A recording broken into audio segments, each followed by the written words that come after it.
ጤና ይስጥልኝ። እንዴት ናችሁ? ውድ የአባይቱ ቤተሰቦች፣ እኔ ያለው እግዚአብሔር ይመስገን። እንዴት ናችሁ እናንተ? ጥናት ትምህርት እንዴት ይዟችኋል? ሁሉ ሰላም? እኔ ያለው እግዚአብሔር ይመስገን። እንግዲህ ዛሬም 5ኛ ቀን ቻሌንጃችን እንማማራለን ማለት ነው። የ5ኛ ቀን ቻሌንጅ አማርኛን ፊደሎችን በእንግሊዘኛ የማወቅ 5ኛ ቀን ቻሌንጃችን ነው ማለት ነው። ዛሬ እነዚህን በደንብ እናያለን። ዛሬ እንግዲህ ከአ ጀምሮ እስከ ጀ ያሉትን ደግሞ ይዤላችሁ መጥቻለሁ። የአማርኛ ፊደሎችን ማለት ነው በእንግሊዘኛ የማንበብ ወይም የማወቅ ቻሌንጃችን ነው። ልክ እንደ ሁል ጊዜው ደብተርና እስክሪብቶ ይዛችሁ በደንብ ተከታተሉኝ እየጻፋችሁ። እሺ አብራችሁ ቆዩ። እንግዲህ ከአ ጀምረን ነው ዛሬ የምናየው ብያችኋለሁ። ከአ ጀምረን በደንብ እናያለን ማለት ነው፣ እንማማራለን። እሺ እንግዲህ በአማርኛ ፊደል ሁለት አይነት አለ ብለናል አይደለ? ችኛዋ አይኗ አ የምንላት ናት። እንግዲህ በአማርኛ ትምህርታችን ታስታውሱ ከሆነ ተማምረናል ባለፈው።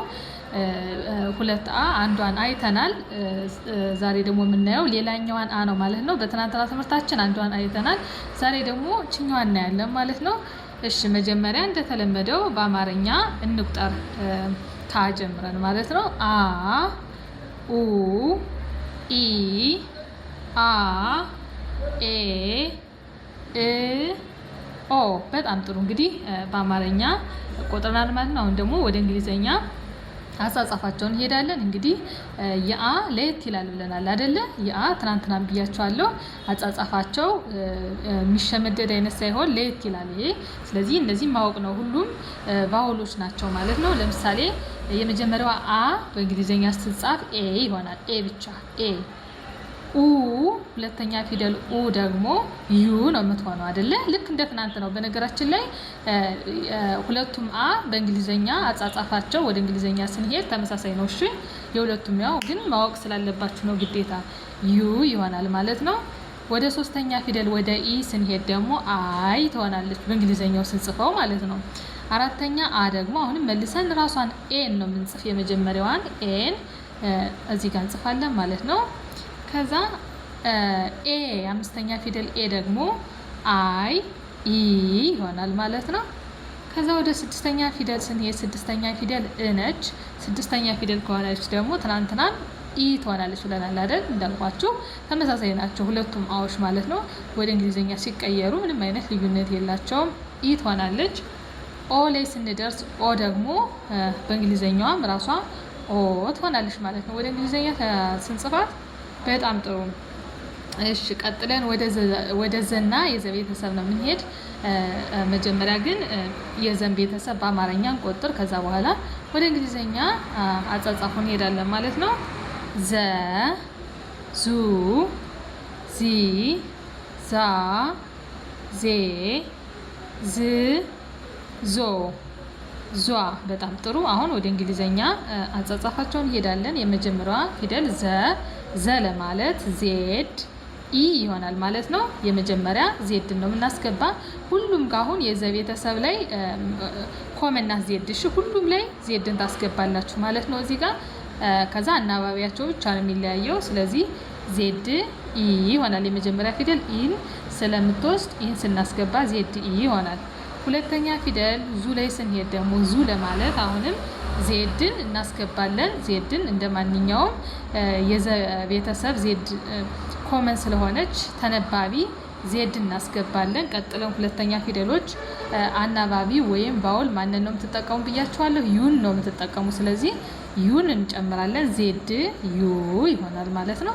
በእርግጠኝነት ግልጽ ይሆንላችኋል ብዬ አስባለሁኝ። ከዛ ወደ ሶስተኛ ፊደል ወደዚህ ስንሄድ ደግሞ አሁንም መጀመሪያ ዜድን እንጽፋለን። ሁሉም የዘ ቤተሰቦች ጋር ዜድን ስለምናስገባ ከዛ አይ ዜድ አይ ይሆናል። ሶስተኛ ፊደሎች አናባቢ አይ ነው ብያችኋለሁ አይደል? መቼም አይጠፋችሁም።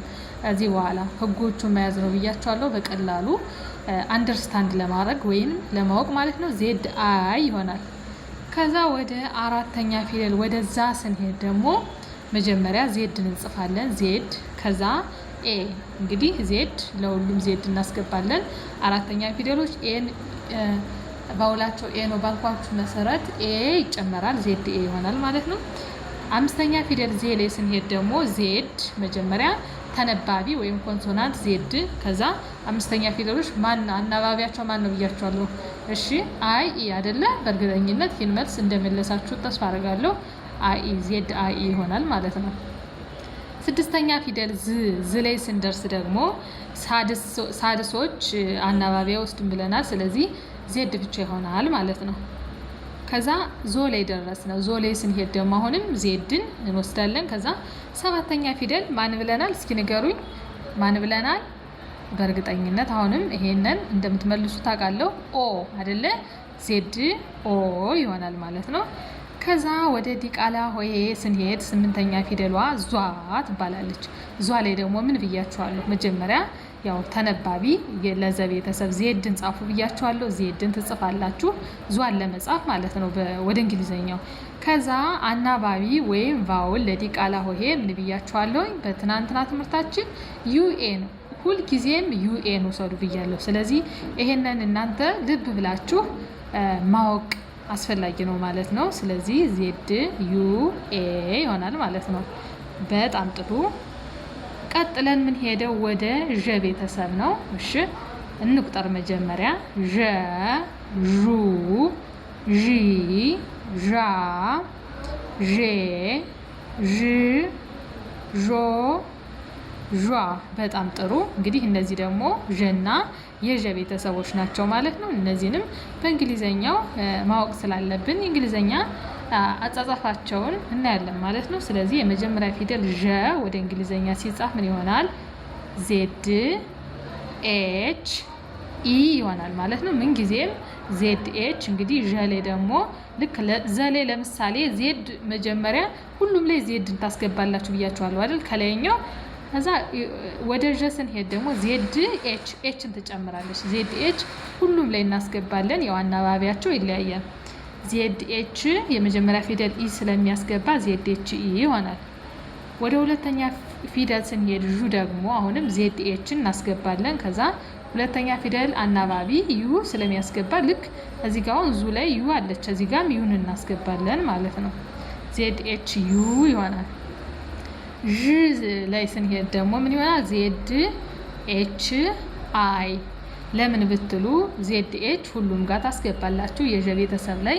እዛ ሶስተኛ ፊደል አይን ስለሚያስገባ አይን ስጨምሩ ዜድ ኤች አይ ይሆናል ማለት ነው።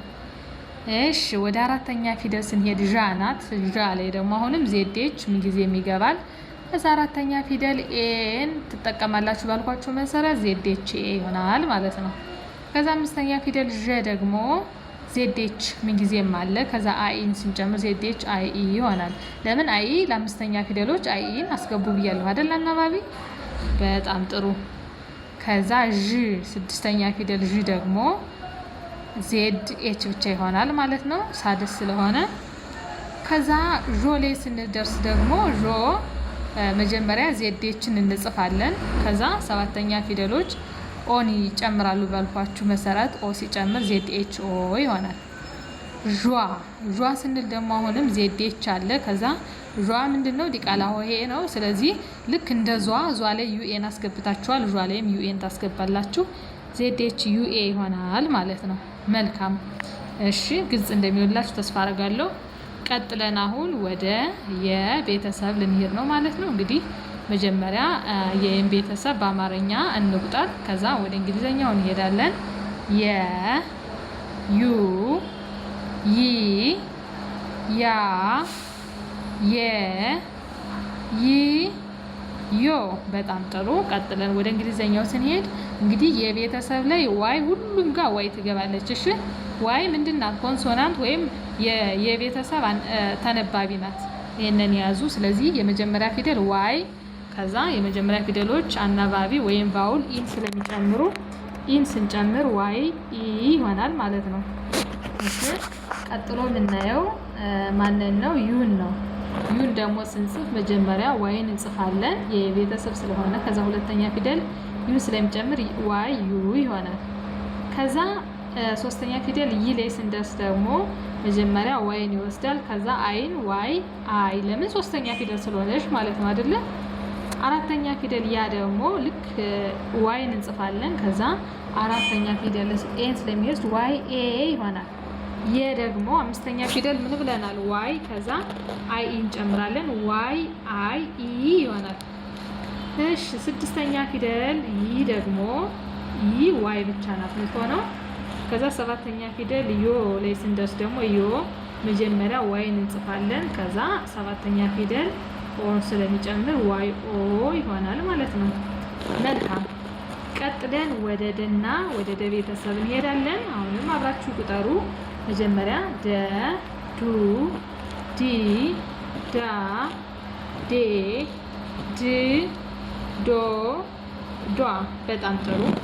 እሺ አሁን ወደ እንግሊዘኛ ትርጉሙ እንሂድ። ደ ለማለት መጀመሪያ ዲን ነው የምንወስድ። ዲ ለሁሉም ለደ ቤተሰብ ደግሞ ዲ ነው። እሺ እዚህ ጋር የምትወስዱ። ከዛ የመጀመሪያ ፊደል ዲ ኢ ይሆናል። ሁለተኛ ፊደል ዱ ደግሞ ዲ ዩ ይሆናል። ሶስተኛ ፊደል ዲ አይ። ዳ ለማለት ዲ ኤ። ዴ ለማለት አምስተኛ ፊደል ዲ አይ ኢ ይሆናል። ድ ለማለት ዲ ብቻ ናት የምትሆን። እሺ ልክ እንደ ሌሎቹ ማለት ነው። ለምሳሌ እዚህ ጋር ይ ላይ ዋይ ብቻ ሆናለች። ድ ላይ ደግሞ ዲ ብቻ ናት። ሌላ ባውል አይጨምሩም ማለት ነው ስድስተኛ ፊደሎች። ዶ ደግሞ ዲ ኦ ይሆናል። ዷ ዲ ዩ ኤ ይሆናል። በጣም ጥሩ። ቀጥለን የጀን ቤተሰብ እናያለን። የመጨረሻ ፊደል የምናየው የጀን ቤተሰብ ነው። እሺ መጀመሪያ በአማርኛ አብረን እንቁጠር። ከዛ ወደ እንግሊዘኛ ትርጉሙን እንሄዳለን ማለት ነው። ጀ ጁ ጂ ጃ ጄ ጅ ጆ ጇ። በጣም ጥሩ። ወደ እንግሊዘኛው ስንሄድ ደግሞ የጀ ቤተሰብ ላይ ሁሉም ላይ የእንግሊዘኛዋ ጀ ትገባለች። እሺ የመጀመሪያ ፊደል ጀ ኢ ይሆናል። ሁለተኛ ፊደል ጀ ዩ ይሆናል። ለምን ጀ ዩ ሁለተኛ ፊደል ስለሆነ። ጂ ስንል ጀ አይ። ጃ ለማለት ጀ ኤ። ጄ አይ ኢ። ጄ ጆ ጀ ኦ። ጇ ጀ ዩ ኤ ይሆናል ማለት ነው። ስለዚህ ይሄን ይመስላል። ኦኬ እሺ አሁን ከላይ ጀምረን እስኪ እንከልስ። ጨርሰናል፣ ግን አንዴ ለመከለስ ያክል አብረን እንከልስ። እንግዲህ መጀመሪያ ያየነው በዛሬ ትምህርታችን ማንን ነው? የኦን ነው። ያው ክለሳ አስፈላጊ ነው ብዬ ነው እስካሁን የተማርነውን ነገር ሰመራይዝ ማድረግ ወይም ማስታወስ ያስፈልጋል። እንግዲህ የመጀመሪያ እንዳልኳችሁ ያየነው የአን ቤተሰብ ነው። የአ ቤተሰብ እንግዲህ በዚህ መልኩ ያው ለየት ያሉ ናቸው። እነዚህም በደንብ መለማመድ ወይም ማወቅ ነው። የዘ ቤተሰብ ላይ ደግሞ ያው ተነባቢ ሁሉም ጋር ዜድን ታስገባላችሁ ባልኳችሁ መሰረት። እዚህ ጋር ያው ለማንበብ ቀለል እንዲላችሁ ነው። እሺ ቀለል እንዲላችሁ የምታውቁት ችግር የለውም። ግን ምናልባት እንደው አዲስ ልጆች ካላችሁ እንዳትቸገሩ ዜድን ሁሉም ጋር ዜድን ታስገባላችሁ። ከዛ የመጀመሪያ ፊደል በብዛት ኢን ይወስዳል ብያችኋለሁ። ስለዚህ ዜድ ላይ ዜድ ሁሉም ጋር ይገባል። ከዛ አናባቢ ወይም ባውል የመጀመሪያ ፊደል ሁሉም ጋር አሁን ማየት እንችላለን አይደለ? የመጀመሪያ ፊደሎች ሁሉም ያላቸው እዚህ ጋር ያለ ዠ ቤተሰብ ላይ ያለ ዋይ ላይ ያለ የደ ቤተሰብ ስንጽፍ ያለ የጀ ቤተሰብ ስንጽፍ ያለ። ስለዚህ የመጀመሪያ ፊደሎች ሁሉም ያስገባሉ። ከዚህ ጋር ሁለተኛ ፊደል ላይ አሁንም ከዙ ጀምረን የነዚህ የአ ለየት ያለ ነው ብያችኋለሁ። የዚህ ንለፉትና አሁንም ከዙ ጀምራችሁ ስታዩ እንግዲህ እንትናቸው ሁሉም ይለያያል አይደል? ኮንሶናንታቸው ወይም ተነባቢያቸው የመጀመሪያው የዙ ዜድ ነው። የዡ ዜድ ኤች፣ የዩ ዋይ፣ የዱ የደ ቤተሰብ ዲ፣ የጀ ቤተሰብ ጀ ነው። ነገር ግን አናባቢያቸው ተመሳሳይ ነው አይደል? ባውላቸው ማለት ነው። እዚህ ጋር ዩ አለ፣ የዠ ቤተሰብ ዩ አለ፣ የዩ ቤተሰብ ዩ አለ፣ ሁሉም ዩ አለ። ይሄንን በቃ በራሳችሁ መንገድ ቀላል እውነት ይሄንን ልብ ማለት ነው። እሺ ዝም ብላችሁ ስታዩት ከባድ ሊመስላችሁ ይችላል። ግን በደንብ ማስተዋል ከቻላችሁ ምንም የሚከብድ ነገር አይኖርም ማለት ነው። አሁንም ወደ ሶስተኛ ፊደል ስንሄድ የሶስተኛ ፊደሎች ከዚህ ጀምረን ብናይ ሁሉም አይን ያስገባሉ። ሶስተኛ ፊደሎች ከዚህ ጀምራችሁ ከዛ ቤተሰብ ጀምራችሁ ብታዩት አያለ፣ ከዚህ ጋር አያለ፣ የቤተሰብ ላይ አያለ፣ የደ ቤተሰብ ላይ፣ የጀ ቤተሰብ ሁሉም ላይ አያለ። አራተኛ ፊደል ደግሞ ሁሉም ላይ ያለ ማየት ትችላላችሁ። አምስተኛ ፊደል አይ ብያችኋለሁ፣ ባውል ማለት ነው። ሁሉም ጋር አይ ያለ ማለት ነው። እዚህ ጋር ማስተዋል ወይም እሺ አምስተኛ ፊደል ላይ ደግሞ አምስተኛ ፊደል ላይ ብታዩ ማን አለች? አይ ያለ። ያው አምስተኛ ፊደል ላይ መሄድ እንችላለን። ሁሉም አይ ያላቸው እዚህ ጋር በተመሳሳይ 6ኛ ፊደል ላይ ደግሞ እነዚህ የተለያዩ ናቸው። እሺ እነዚህ መያዝ ነው። ማንም ተነባቢያቸውን ብቻ መያዝ ይህም ቢሆን አይከብድም። የዘ ቤተሰብ ዜድ ብቻ አይደለ ተነባቢ። ከዛ ሌላ ኢ ምናምን አላስገባም። የዠ ዜድ ኤች፣ የየ ዋይ፣ የደ ዲ ብቻ፣ የጂ ጄ ብቻ ማለት ነው። ይሄንን የተለያዩ ስለሆኑ ማወቅ ይጠበቅባቸዋል ማለት ነው። ከዛ ወደ 7ኛ ፊደል ደግሞ አሁን ሁሉም ምን አላቸው? ኦ አላቸው። እነዚህንም ኦ እነዚህንም መሸምደድ ያስፈልጋል። ከዛ ወደ ዲቃላዎች ስንሄድ ደግሞ አናባቢ ሁሉም ጋር ዩኤ የሚል አለ። እነዚህንም ማወቅ ወይም መሸምደድ ነው።